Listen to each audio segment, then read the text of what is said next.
வணக்கம் குழந்தைகளா. நாம் சென்ற வகுப்புகளில் உயிர்மெய் எழுத்தில் க, ங இந்த 2 எழுத்தில் வரக்கூடிய சொற்களையும் படங்களையும் நம்ம பார்த்தோம். இன்னைக்கு நாம் ச, ஞ என்ற 2 எழுத்தில் வரக்கூடிய சொற்களையும் படங்களையும் நாம் பார்க்க இருக்கிறோம்.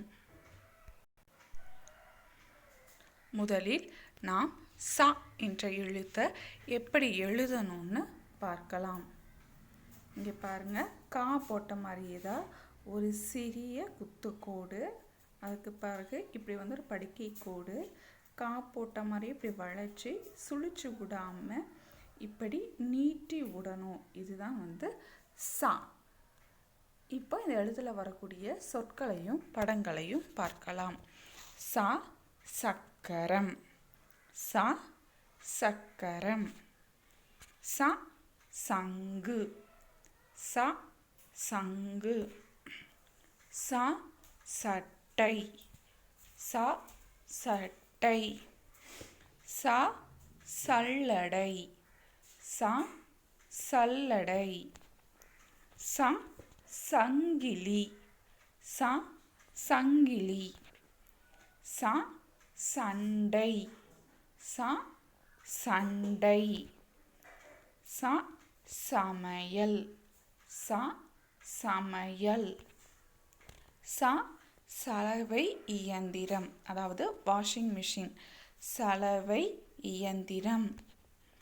ச சதுரங்கம், ச சதுரங்கம். ச சலங்கை, ச சலங்கை.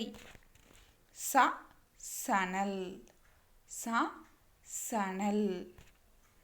இப்போ நாம் ஞ என்ற எழுத்தை பார்க்க போகிறோம். இந்த ஞான்ற எழுத்தை எப்படி எழுதணும்னு பார்க்கலாம்.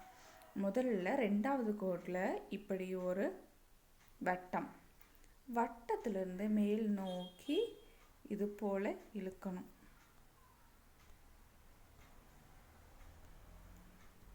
வட்டம் போட்டு இப்படி மேல் நோக்கி இழுத்து ஒரு கோடு இப்படி நீளமாக இழுத்து விட்டு அதிலிருந்து ஒரு குத்துக்கோடு, அதற்கு பிறகு குத்துக்கோட்டிலிருந்து இது போல் வலப்புறம் இருந்து இடப்புறம் நோக்கி இப்படி வளைவு போட்டு இப்படி மேலே வரைக்கும் அந்த சுழி இழுத்து விடணும். இது என்ன எழுத்து? ஞ.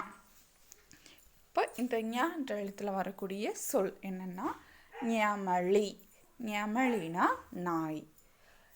ஞ ஞமளி.